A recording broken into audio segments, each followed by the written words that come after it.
हम लोग ब्यास नहीं हैं, नहीं लोग हमने के ब्यास कहला।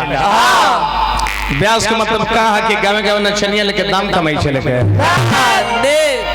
ब्यास की पद्धति ना ना कला देखोनी हो कहतर के भाई कहाँ से सीख ले बड़ा लड़काइए से सीख ले बड़े कि ये घड़ी सीखला। हम तो देखोनी हो मान ले कि कब से सीखे तू तो दिखाइए दिला भाई तू कब से सीख ले रहा है बिके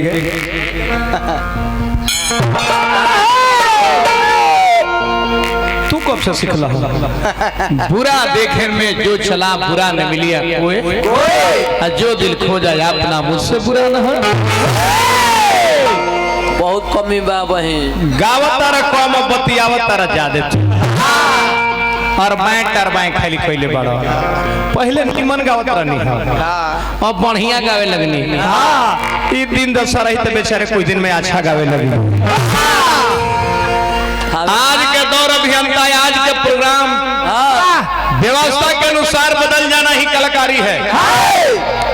पहले में दर्शक आते थे आज हमनी के बोलोले बका यूट्यूब हमने नहीं खींचा पैसा लगा के बोलोले क्या जरूरत हो ये देख ले फलना ब्यास के बोलोले बक देखे खातिर आज के दुगोला देखे जाते हैं जैसे ऑर्केस्ट्रा देखे जाते हैं नाच देखे जाते हैं फिल्म देखे जाते हैं।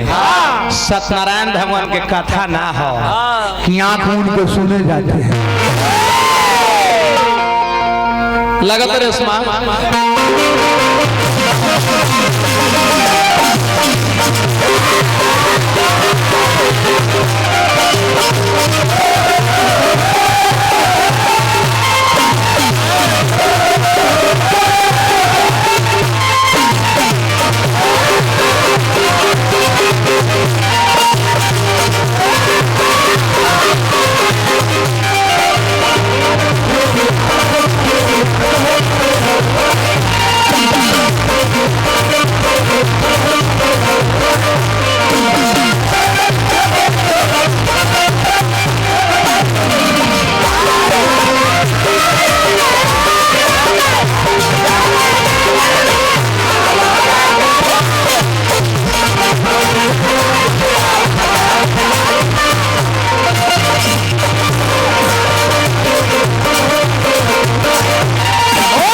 प्रथमा चरण के प्रोग्राम समाप्ति के बाद